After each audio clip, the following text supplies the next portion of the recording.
happy 1 year anniversary. Time flies. I'm sure it has for all of you. Okay. I don't have anything at the top, so let's kick off with your questions.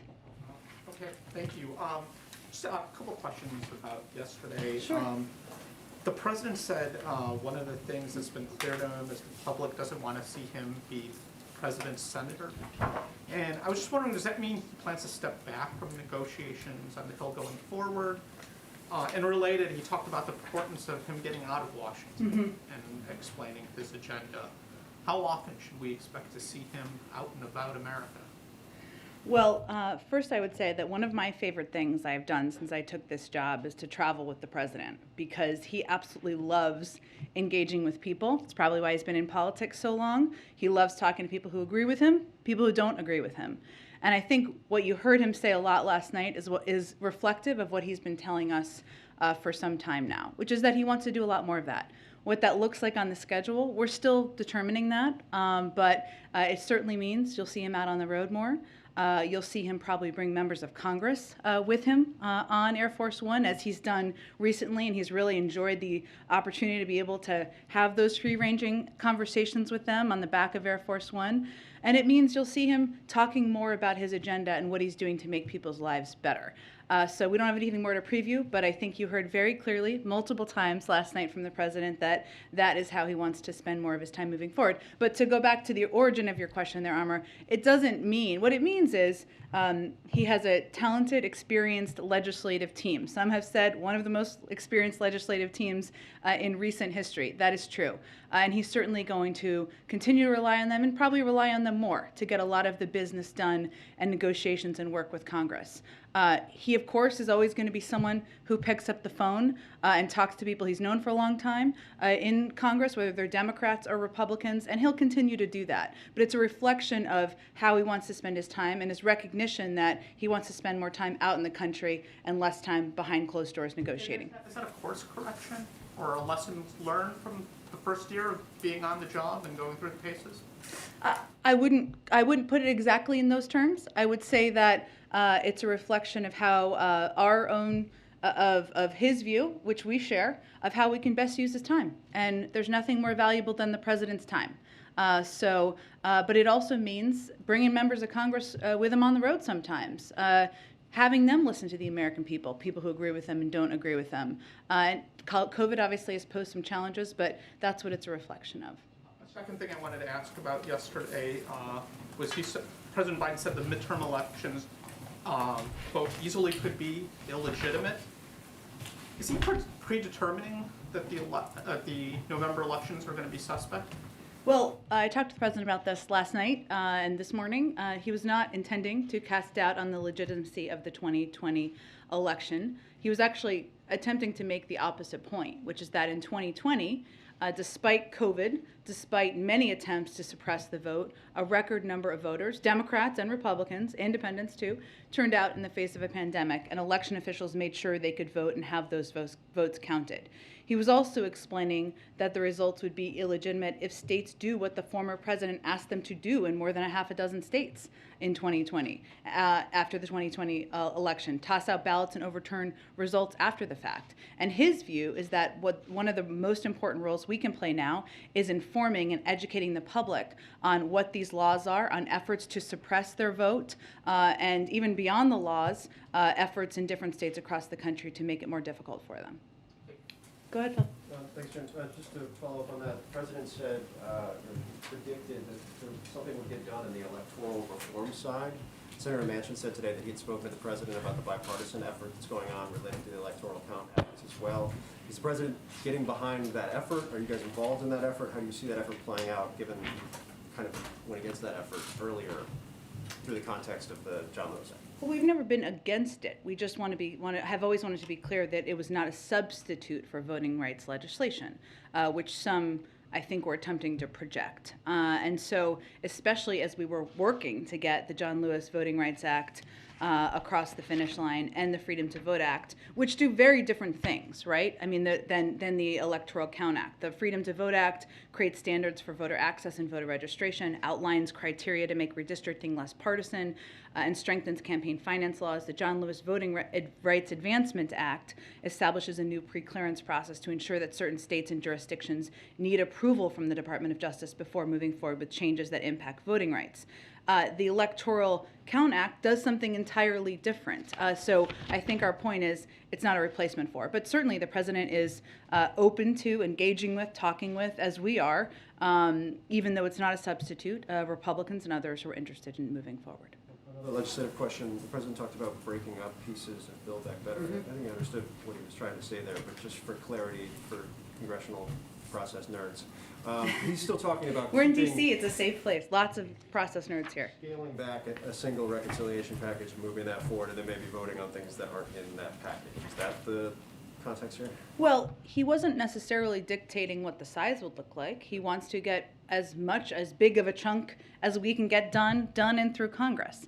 He also recognizes that nothing is going to get done without 50 votes. So we're not confronting a choice between what can happen in our ideal. It's a choice between, do we make critical progress for the economic well-being of middle-class families and in tackling climate crisis or not? So right now, it's determining how big that chunk can be through the reconciliation process, which, as you know, as a budget nerd, requires 50 votes. If you break different pieces apart, or as you continue to fight for anything that might not be in there, it would require 60 votes, of course. And if there's 10 Republicans who want to support efforts, of course, we'd welcome that. But he's talking about getting a big chunk, as much as you can get done, where we can get an agreement of 50 members of the Senate. Okay, and then just one last one.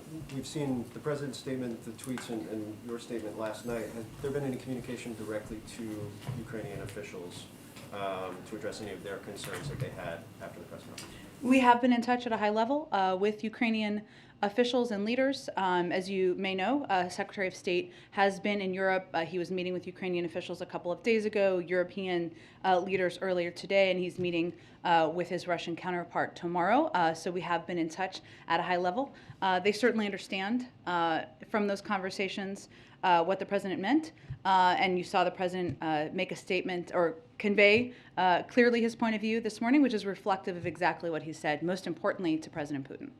Go ahead. Jen, just to make it very clear, has President Biden spoken to President Zelensky since his comments yesterday?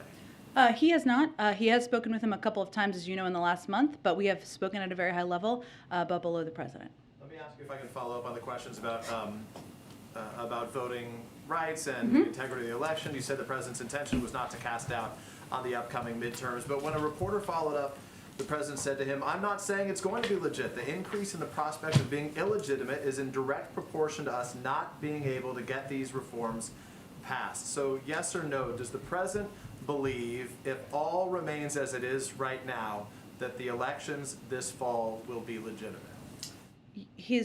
But what the point he was making is that as recently as 2020, as we know, the former president was trying to work with local officials to overturn the vote count and not have ballots counted. And we have to be very eyes wide open about that and clear-eyed that that is the intention potentially of him and certainly of members of his party. So to be clear, the president is satisfied, even if, because yesterday obviously voting rights hit a wall in Congress right now without the votes for the filibuster rules to be changed, and given the conversation you just had about other avenues that could be taken, if there are no changes in terms of voting rights legislation going forward, the president does still feel confident that the elections this fall will be legitimate. Yes. Go ahead. Thank you, Jen. Just following up real quick on this legislative stuff. Yesterday, the president blamed Republicans for blocking his agenda, called them obstructionists, but he admitted that he hadn't reached out to any on the issue of voting rights. So now, given where things stand with these two bills, will he be reaching out to any Republicans, seeing that this bipartisan effort on the Electoral Count Act might end up being the only game in town on that? Well, we don't accept that, but I will also say that there has been discussions between Democrats and Republicans for months now about voting rights legislation. They have been invited multiple times, a part of the conversation, reached out to, engaged with.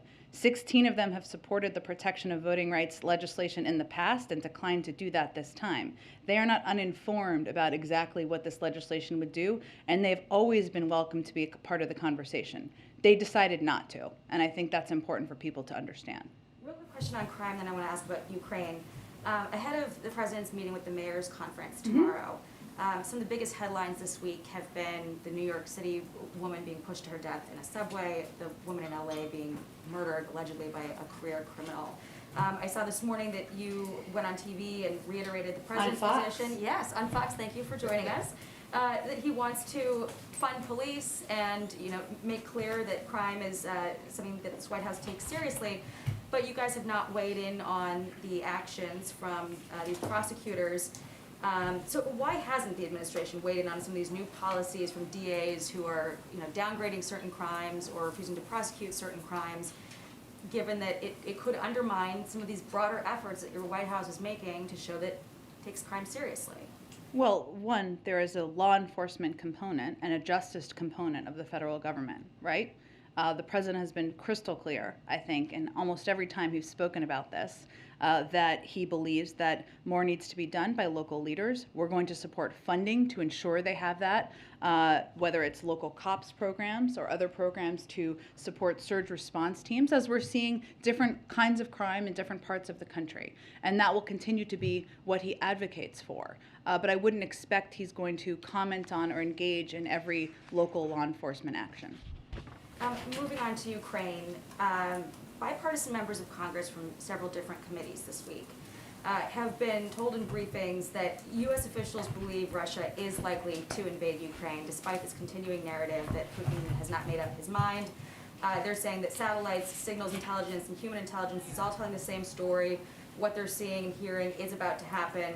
And the president's comments last night seem to corroborate that to a certain degree, where he said, "My guess is Putin will move in." So why wouldn't the U.S. introduce sort of level 1 sanctions as proactive deterrents and then remove them if Russia de-escalates? Well, one, I said 2 days ago, we're now at a stage where Russia could at any point launch an attack in Ukraine. And we've been pretty transparent about what we're seeing, both in our briefings, but also in our engagements with all of you and in our conversations with our European partners. I would note that this morning the Treasury Department did announce sanctions on individuals who have engaged in influence activities directed by the Russian governments. This action was part of our ongoing, long-standing efforts to counter Russia's network of influence efforts and to expose Russia's dangerous, threatening, and ongoing campaign to destabilize Ukraine. These individuals are at the heart of Russia's destabilizing campaign in Ukraine, and we stand united with the Ukrainian government. We are not waiting to take action to counter Russia. We see what they're doing. We are disrupting it. And these actions are also, of course, separate and distinct from the broad range of high-impact, severe measures we and our allies are prepared to impose in order to inflict significant costs should they invade. The president said he thinks Putin will test the West.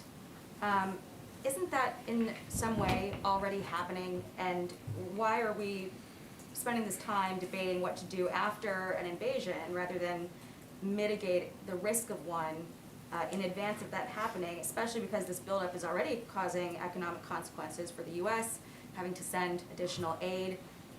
Shouldn't the threat of an invasion also carry serious economic Well, I consequences? just referred to Treasury sanctions we announced this morning, right? We've also provided more assistance to Ukraine than any year in history, including defense assistance.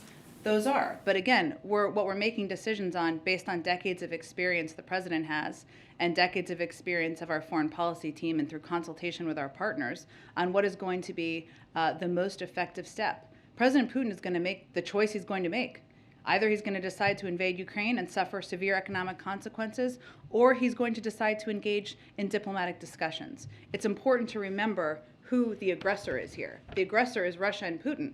They are building up military troops. They are pushing out misinformation in Ukraine. That's who we need to keep our focus on and make sure we're educating the public about their actions. Go ahead.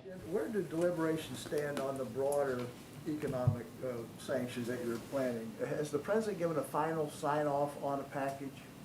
I don't have an update on that. I believe, Steve, that we're continuing to consider a range of options and haven't ruled out any that have been reported, but I don't have an update on the internal status. Peter asked you whether you've been in touch with the Ukrainians. Yeah. Have any allies sought clarification of the president's remarks? Well, Secretary Blinken saw his European counterparts this morning. I don't have any, I know he just spoke and I think answered questions, but I didn't see the full totality of that.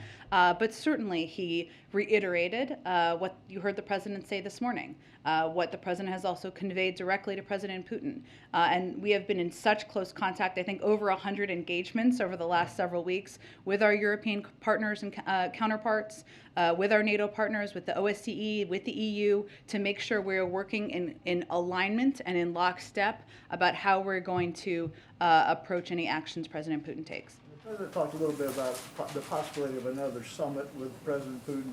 What about a phone call over the next few days just to try to fix things?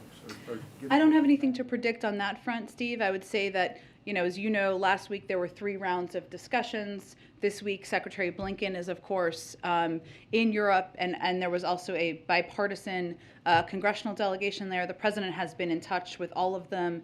I expect when Secretary Blinken comes back, they'll discuss with the national security team what the right next steps are. And last thing, the president's going to meet with the Japanese prime minister Yeah. tomorrow virtually.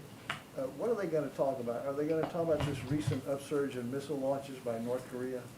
I expect there'll be a range of topics of discussion. He looks forward to meeting with Prime Minister Kishida to further strengthen the U.S.-Japan alliance, deepen ties between our economies and other people, and advance our vision, including about a free and open Indo-Pacific, and that includes security. I think we're going to have a preview call later today, I expect, so I will leave it to our experts to give you more details and information. Go ahead, Cleve. Hey, thanks, Jen. Just a follow-up on going out into the country. Biden conceded that he needed to do more, but I know that there are already folks that have talked to them who are disillusioned with the last year. I wonder if there's a special message that goes out to them, or does the White House worry that it's disillusioned some people, from ever coming back into the fold? Do you mean members of the party or the... Voting rights groups, black voters in, say, places like Georgia and South Carolina? Yeah, look, I think you heard the president say last night, several times, I think, that he was deeply disappointed that voting rights legislation didn't move forward.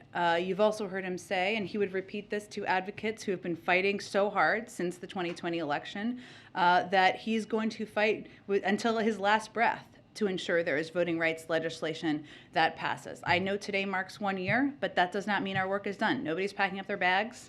We are continuing the fight and continuing the work ahead. So that's what he would convey to those advocates. I think what you will see him do, and again, I don't have anything, I know Amar asked about this, is be out there doing what he's done for many decades, and people have covered him for a long time know he loves engagement. I've never seen anyone who likes a rope line or a photo line as much as he does, having conversations with people, and some of them may be people who care deeply about voting rights, some of them may be people who care deeply about their small business or healthcare, or whatever it may be, or maybe a combination of all of those things. Has the White House had any conversations about an executive order that would do what H.R. 40 does, the one that would study reparations? I can check on that and see if there's anything to update you on. Go ahead.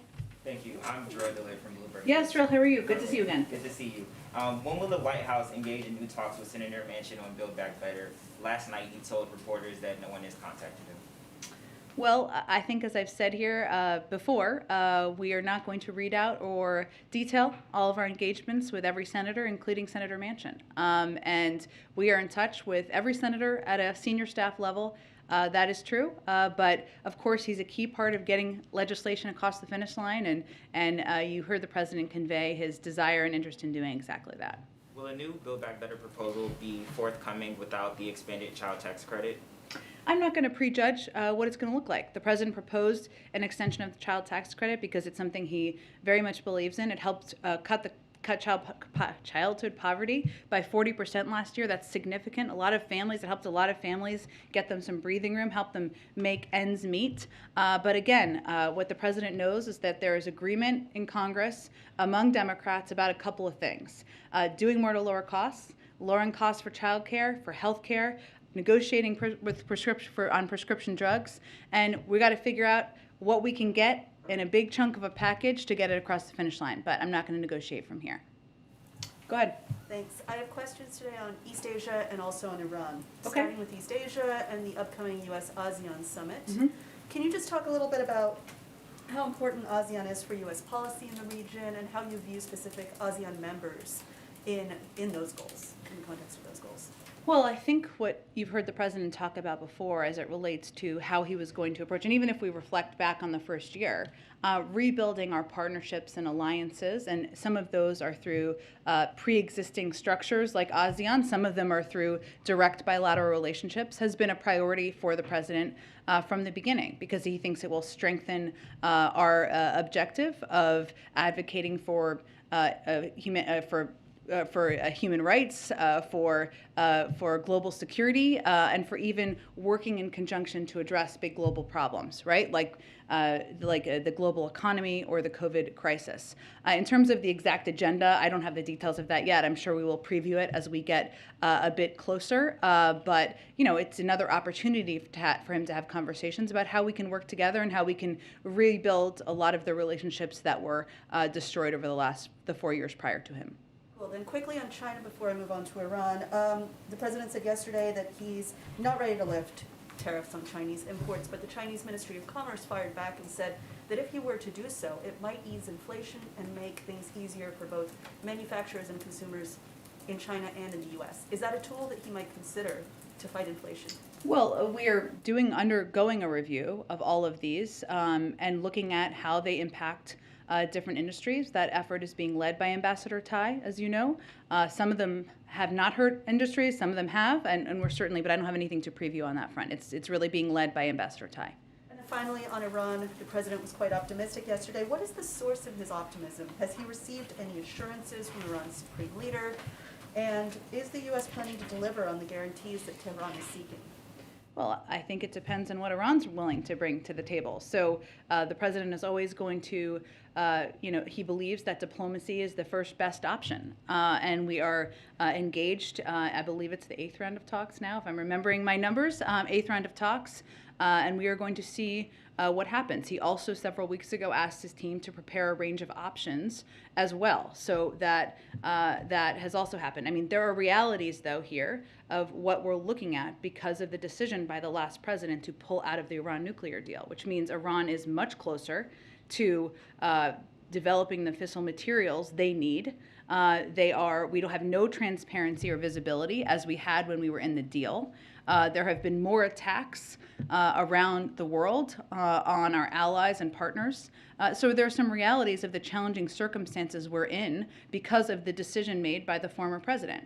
And his team at the time, I would remind everyone, promised they would negotiate a stronger deal, that these things wouldn't happen. That was not true.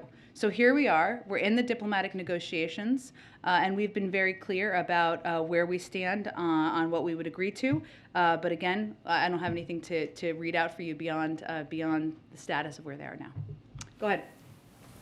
Hi, Jen, thanks. I wanted to ask you about your statement last night that came out after the president's press conference. You said in that the president was aware the Russians have an extensive playbook of aggression short of military action, including cyber attacks and paramilitary tactics. Was the implication of this, that statement didn't quite say it, that when the president used the words minor incursions, he had the paramilitary actions and the cyber attacks in mind? Yeah. So, and he should, and later on he said cyber attacks, right? But not in the first answer. so are we to conclude from that then that paramilitary action and cyber attacks would not necessarily trigger the full sanctions or get unanimity within NATO to do that? Because that was the context of his minor incursions. Well, I think, David, and obviously you closely covered, as others did, back in 2014 as well. So that was a reference in part, or what he was doing is referencing what we've seen in terms of tactics during that period of time and since that time, of course, right? The little green men, cyber attacks, et cetera. I think we have a range of the point he was making is that we have a range of tools, right? I'm not going to outline for you here, what if this, what if that. I think what should be clear to everyone, and I think he was very clear on this morning, is that if President Putin decides to invade Ukraine, if they move military troops, across the border, that's an invasion, and there will be severe economic consequences. We also know that we need to be prepared for a range of scenarios, and we have a range of tools and tactics. at our disposal. Obviously, we just announced sanctions this morning, and they have not invaded. So I'm not going to parse more than that, other than to convey that we've seen them use a range of tools.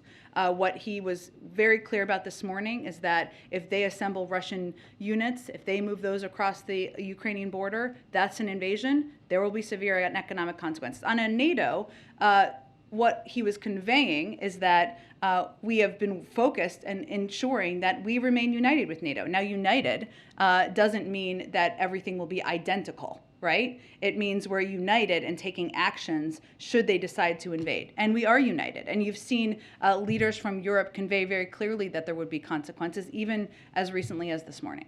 I guess this will be the last one on this, but where I'm headed is, for 5 or 6 years, even back to when you were in the Obama administration, you may recall there's been an effort to try to bolster particularly cyber deterrence by not making a distinction between what you could do with the cyber attack and what you could do with a physical attack. And obviously the Russians have turned off the power in Ukraine twice, in 2015, 2016. They messed with an election in Ukraine before they came here. So I'm just trying to figure out if the president's trying to make a distinction that we would use lesser forms of penalties for cyber attacks or paramilitary action than we would for going over the border. In other words, are we diminishing what over the years two or three administrations have tried to build up in that sphere? Our intention is not to diminish. Our intention is to be very clear about what a military incursion would mean. Now, in terms of what the range of options are at our disposal, obviously we've taken actions, seen and unseen, announced and unannounced, on cyber in the past, and we reserve every right to do exactly that. And we're certainly, the president is very cognizant of the threat that cyber attacks, we've experienced them here, of course, pose to the United States, pose to other countries around the world. But I think it was to provide clarity and directness on what he conveyed directly to President Putin. Go ahead. Hey, Jen, 2 questions on the president's remarks about Ukraine. Mm-hmm. One, President Biden has repeatedly said the words of a president matter. So why isn't he more careful with his remarks? Well, I think the president gave nearly 2 hours of a press conference last night. What we conveyed last night and this morning, was exactly what he's conveyed to President Putin. And I think what's important to the American public, and tell me if you agree or disagree, is what the president's positions are and what he means. And that's exactly what he provided directly this morning. But you had to go on Fox News to clarify. I was already planning to go on Fox News, looking forward to it, in fact. Take the time to send out the tweets, do the media appearances. Does that take Doesn't take away- long to send out a tweet, promise you. Does that take away from the? But does that take away from the administration's ability to send a consistent message to international allies and the American people? I can assure you that our allies and partners know exactly what the president's position is. They knew what it was yesterday. They knew during the press conference. They knew after the press conference, because we have been engaged closely and working in lockstep with them for weeks on the rising military incursion or threat posed by Russia. So they know exactly where they stand. They always have, and they certainly do today. Go ahead. Hi, Jen. 2 questions. First, on what's ahead. I attended the GOP House leadership press conference today on Biden's 1 year. Oh boy. And, Did they have lots of good stuff to say? well, Minority Leader Kevin McCarthy rejected the idea that the president floated yesterday that Republicans are blocking his agenda. He said the White House has not approached them about his agenda outside of infrastructure. What's your reaction to his words that you're not working with Republicans? And what's the pathway forward for his larger agenda items if there is going to be a breakup of Build Back Better? I would say that if Mr. McCarthy wants to come over here and have a constructive conversation about more we can do together to put people back to work, to protect people from the virus, to put in place more smarter security measures at the border, we'd be happy to have that conversation. I don't think that's a comment he made that's entirely on the level, given we certainly have engaged with Republicans across the board. The President of the United States himself has, and so I don't think that really bears out in fact. Well, to his point, though, the administration, or Senate Democrats at least, Democrats, however, proceeded with Build Back Better through budget reconciliation. They approached it with the intent that they would need only Democrats to get that agenda done. Again, for this question, looking at chunks, what's the bipartisan plan moving forward? Well, look, in the history of reconciliation and the use of it, it's been bipartisan about 20 times. You can't, it's not the rule you can't vote for it if you're from the other party. That's not the rule at all. And if anyone's telling you that, that's not true.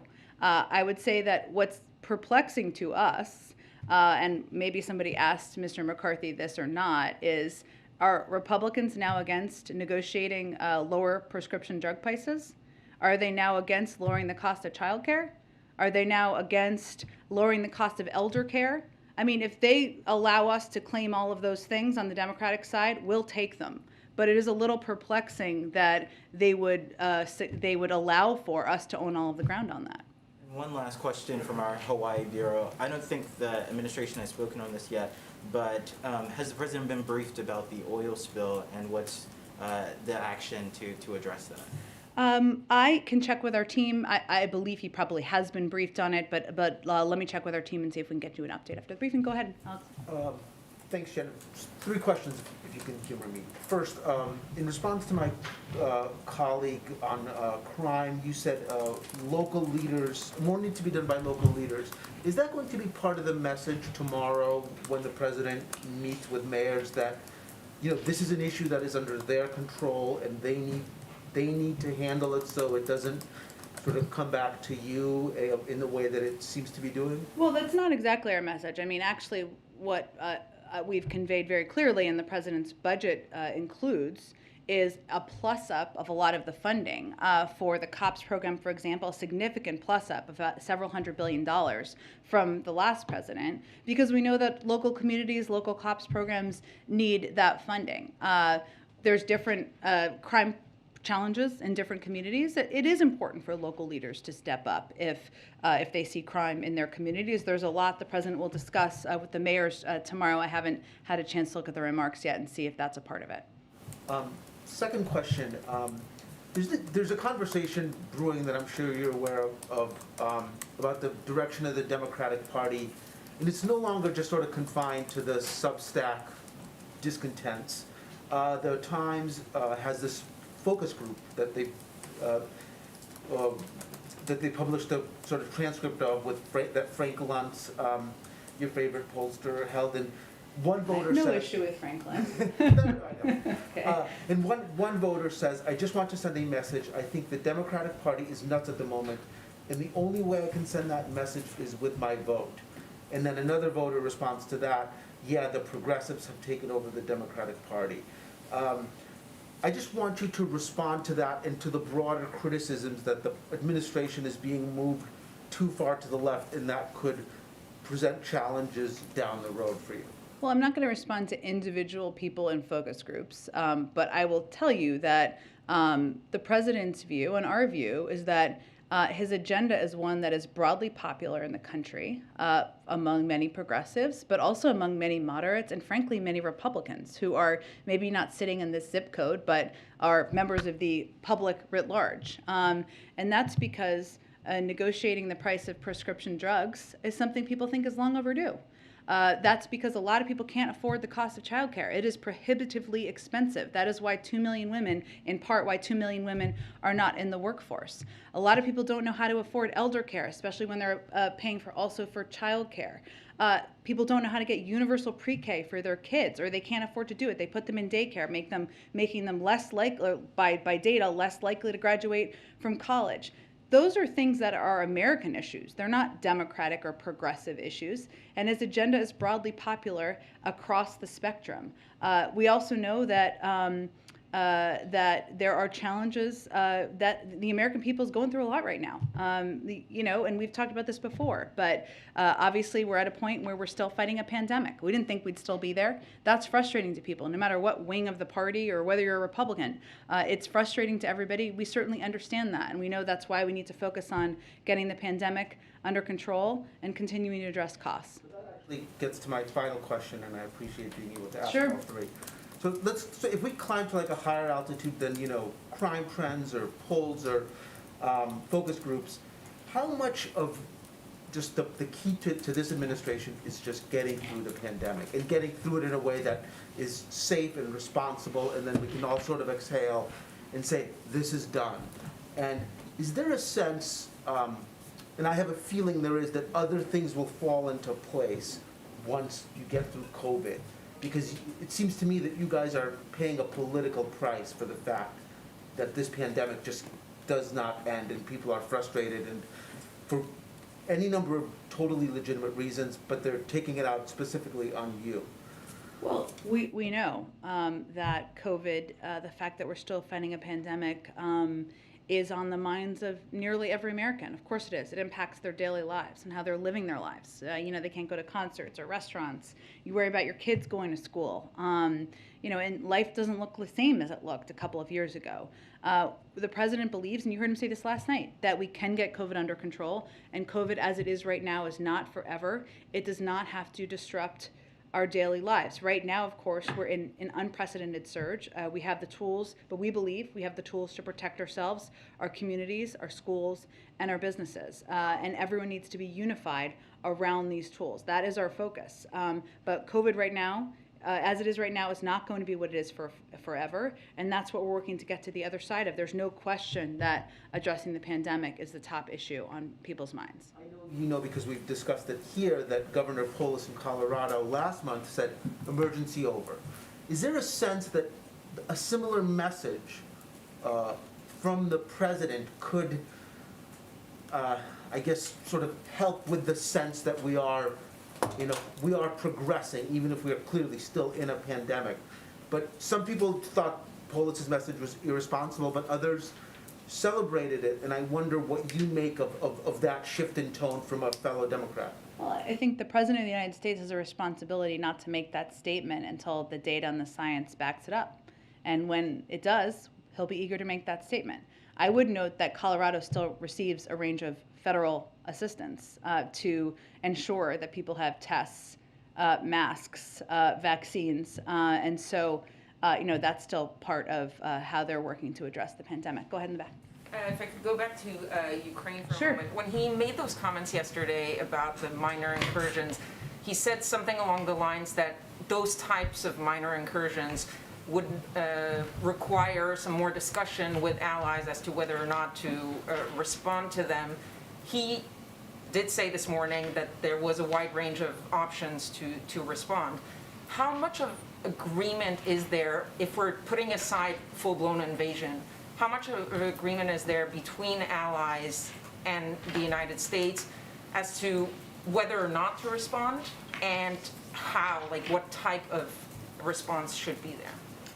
I mean, you've heard a lot of our partners and allies in Europe say themselves that if Russia invades, there will be a strong and consequential impact, and that is steps they will take, steps we will take. As I said a little bit earlier, we are united. United doesn't mean identical. And that's something Deputy Secretary Sherman has said, and I think it really clarifies what we mean. But we are working in close lockstep with NATO, with our European partners, with the OSCE, and there is clarity and resolve and united commitment to take coordinated, united steps should Russia invade. But it seems that this unity is very clear and obvious and public on the invasion part, not so much if we talk about other forms of aggression. Is that right? Well, again, there are, as the president said this morning, and as I said in my comments, obviously there are a range of tools at our disposal, as there are a range of tools at the disposal of our partners. And we are prepared for a range of steps or actions the Russians could take, and we've seen this playbook before. I'm not going to outline each step and what that may mean, but that is all part of the discussion with our partners. If I could, just one much bigger picture, Yeah. since it's the one-year anniversary. Sure. If you take all the foreign policy elements that happened, the pullout of Afghanistan, the Iran talks, Russia, the AUKUS deal, and the crisis with France, how would you assess that first year when it comes to foreign policy? Well, I would say what the president is most proud of is rebuilding our partnerships and alliances around the world that had been frayed for some time. And he said this publicly, but when he has traveled around the world or engaged with foreign leaders, they are relieved that a respect for democracy, a respect for alliances is back.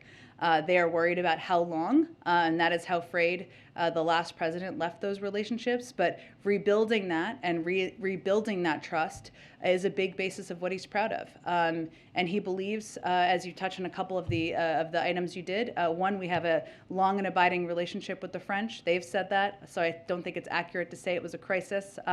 Two, he still stands by his decision to end a failed 20-year war in Afghanistan, one that he felt we were fighting too long and spending $1 billion a week. So he certainly stands by that decision. I don't remember what your third one was, but I think the rebuilding our alliances and partnerships is something he feels will be an important baseline to build upon as we look to continue to address a range of global issues moving forward. Go ahead. Thank you, Jen. Two questions. First, on the pandemic, obviously the billion tests that have been ordered, the deploying of the mask reserve, so to speak, all these things, and probably the need for more orders of therapeutics or the various treatments that are coming online, all of this is going to cost more money. There's been some dispute or question as to whether or not there's another request coming from OMB and whether or not there's any sort of unusual supplemental funding that's going to be needed. Is there any update on where that stands and when we may see anything on that front? Well, as Speaker Pelosi said last weekend, and we agree with this, we're never going to let resources stand in the way of addressing the pandemic. I think I paraphrased that. It was different words, but you get what I'm saying. And that remains the case. We have what we need to fight this moment in the crisis, but we have continued discussions and engagements with Congress about what we may need. And part of what we've done to date is make sure we are not just preparing for the moment, but we are ahead. Right? So if you look at even the order of the antivirals, we knew that once those pills were approved, they would be a game changer. We worked to expedite the process by several months, and we made it a huge order. So we are always looking ahead to see how we can ensure we are prepared and have what we need as often as we can. But I don't have anything specific to preview for you in terms of a request. On a completely different topic that I don't think has come up here yet today, a federal grand jury in Indiana yesterday indicted a man for the murder of a police detective who was part of an FBI task force. The charges that the individual was indicted on would be eligible for being a federal capital case, and I am wondering whether or not the president, given his position on the death penalty, intends to intervene in any way regarding the Attorney General's decision on whether or not to pursue that as a capital case, or whether that is up to the discretion of the Justice Department. Well, it's always up to the discretion of the Justice Department, but the president's view on the death penalty is well known. As you know, the Justice Department is undergoing a review, which is, I have nothing to preview on. They can speak to that in the status. Okay, thanks everyone. Last thing. Did the president make any observation about the news conference? Is he going to do more? What do you think? Stay tuned, Steve. Buckle up. Bring snacks next time. Did he think it was long enough? Record breaking. Many records broken. Job creation, press conference length, Thanks, everyone.